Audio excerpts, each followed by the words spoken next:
gentlemen, the USBWA presents the Good Guy Award to an individual who works with members of the news media to promote college basketball. He is terrific with us. He has been for many years, and we're going to spend a few moments with him to wrap up the evening. Please welcome the head coach at the University of Oklahoma, Porter Moser. What's up, man?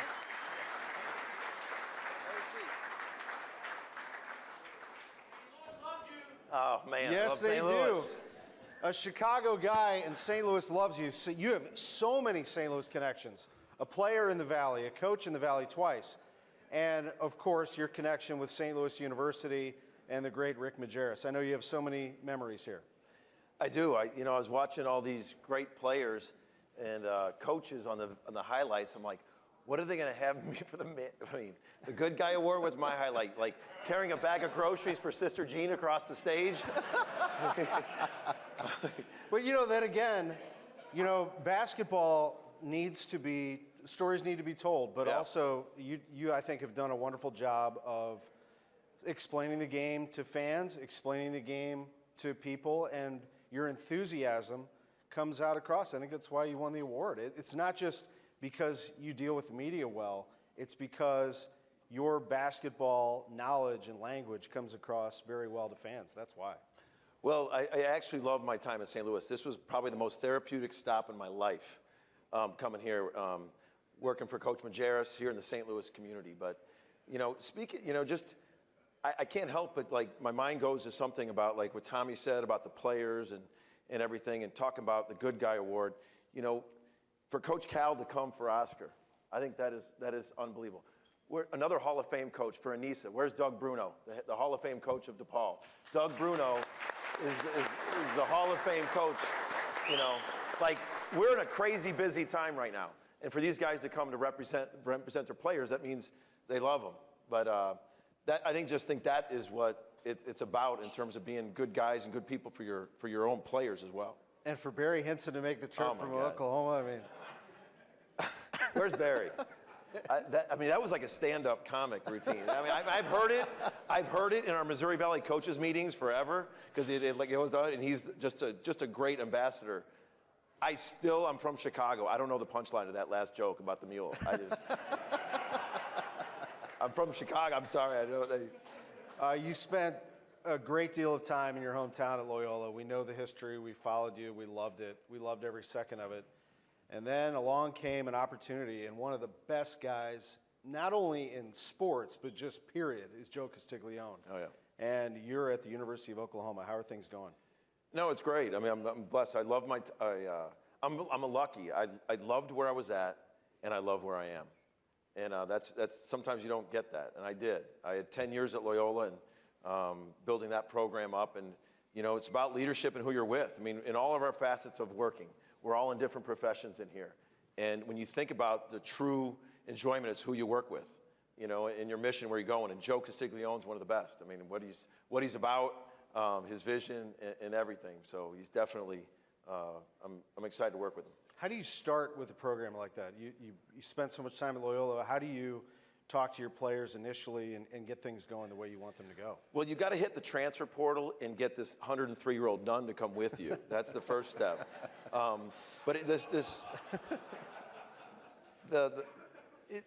us, when I got the job, it was in a pandemic, and we had 3 players. We returned 3 players, and there were 3 reserves, and they were great buying in.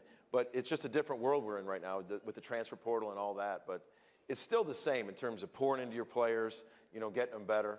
And we're all in this, it's a different world with the transfer portal. Do you establish your style right away, regardless? You want to show how you coach basketball, but also your style of play, get it going right out of the gate? Yes, absolutely.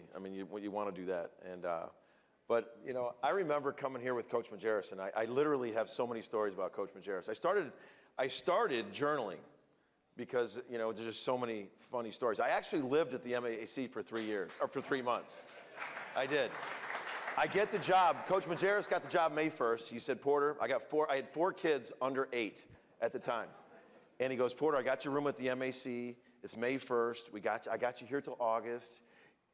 you can work and bring your family in August. I'm like, what? So like I stayed here for 3 months. He kind of wanted me to be here working and grinding. But I thought the MAC was awesome. So like I had an unbelievable experience at this MAC, man. I did. It was kind of deja vu walking in and seeing that court and going in there. And but it was great. So I actually started journaling and watching Majerus here, and he was so good about instilling like where he was. And I think that's a big key for all of us with this transfer portal is to stay true to who you want to coach. And you know, it wouldn't be, you know, I told you I started journaling. I got like 100 Majerus stories, so I got to share one Majerus story because every Absolutely. time I mean I got a lot. But in terms of like recruiting who you want, I don't know if you remember, we right when we got here, we had a couple, like one big man, and he's like, it was like June, and coach is like, hey, Porter, we need to sign an all-league big guy. I'm like, no problem in June, they're all over the place. You know, so we signed a junior college player named Barry Eberhardt, and Barry Eberhardt was this, I don't know if you guys remember Barry, but Barry was, he was a junior college player from Coffeyville, he's from Detroit, and his upper body, he was huge, he was like an Adonis. And coach had an affinity for post players. He just wanted, like he looked at Barry and he wanted him to be Charles Barkley. Barry wanted to be Larry Bird. He wanted to be on the perimeter shooting all the time. And so they were going back and forth, and it was probably February, and they were just, I mean, they loved each other off the court, but it was just a battle. So we're in a game, and this just shows you about Coach Majerus with his, I got to put this thing in it because I got to stand up to do this. And we're in the middle of a game at Chaffetz Arena, and him and Barry were going at it, and Barry gets a loose ball, and he picks it up. It's like a 50-50 ball, and he picks it up, and he starts dribbling it. And we're all like, oh, Barry, pass it. Barry's dribbling it up, and we're like, pass it. Barry, don't.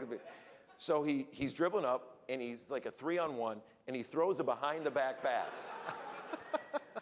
And it sails over Kevin Lish, over the cheerleaders, and into the crowd.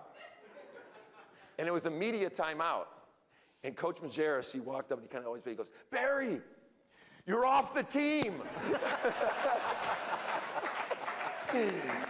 So we're like, so Barry comes over to Al Jensen and I, and we're like, he's like, what's I do? Barry, you're not off the team. Just go to the end of the bench. What did you learn from him, Coach Majerus? What I learned from Coach Majerus, you know, he was to sit in a room and watch, like the attention to detail, first of all. The attention to detail is just off the charts. To sit in a room with him, you know, he didn't have, you know, he would just watch and like how his mind worked to game plan. I learned that you had to get at Pappy's early because when the barbecue runs out, they're done. Like we'd go with Coach Majerus. I always felt sorry for the people behind Coach Majerus in line. You're like, damn, when the barbecue's done, they close Pappy's.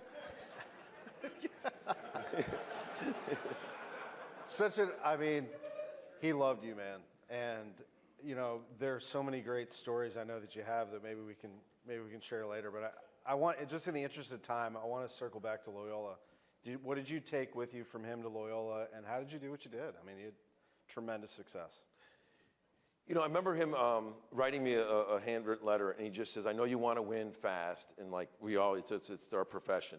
And he said, just like, do it with the kind of players you want to, like do it with the way you want to do it. And you know, that's easier said than done, because you need talent, you need players. You know, no one's gonna, I mean, I don't care what it is, you need the talent of players. And I thought we were really intentional of recruiting winners. Our Final Four team had 7 state champions on that team.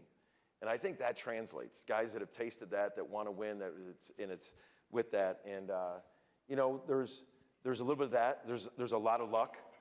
I mean, I'm not going to sit here and say there isn't. There's an intentionality. And that was one of the reasons why I wanted to stay, too. And we stayed, and we were fortunate to go to the Sweet 16 last year. And, but there's a, you know, a lot of people. You got great assistant coaches. You got great players to do what we did at Loyola, and just very, very blessed. And I really appreciate what Oscar said about his faith. I think that's awesome. And I know Coach Cal's faith. I've seen Coach Cal at churches sit in the back on the road and different things. And, you know, they ask things about what you're convicted on. I'm a product. When I walked into St. Louis, I was at my low point in my life when I came into St. Louis, my professional life. And I was able in 4 years at St. Louis to, through faith, God having a plan, to, be convicted that there is a plan. And I got my confidence back, I got my faith back, I got my everything back in going to Loyola. So the conviction of your faith. So Oxer, thank you for that. I appreciate your words on that.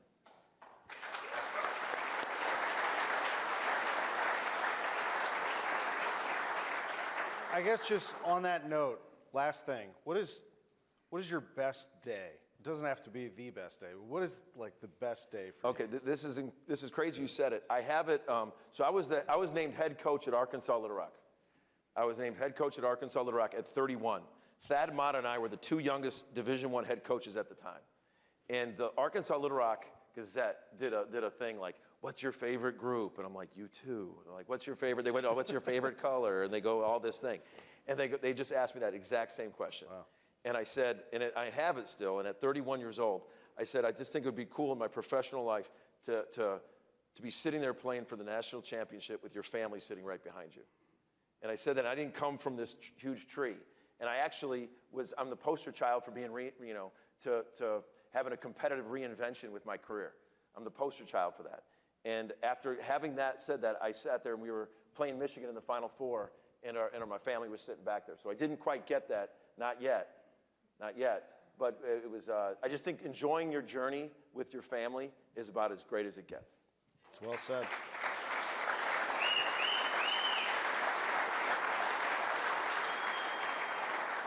I think we end with that. Our presenting sponsor is Gallagher. Our award winners, how about a round of applause for them? What a great night.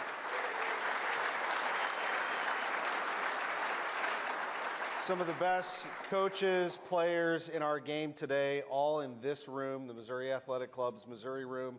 The USBWA, thank you. Thanks to all of our sponsors.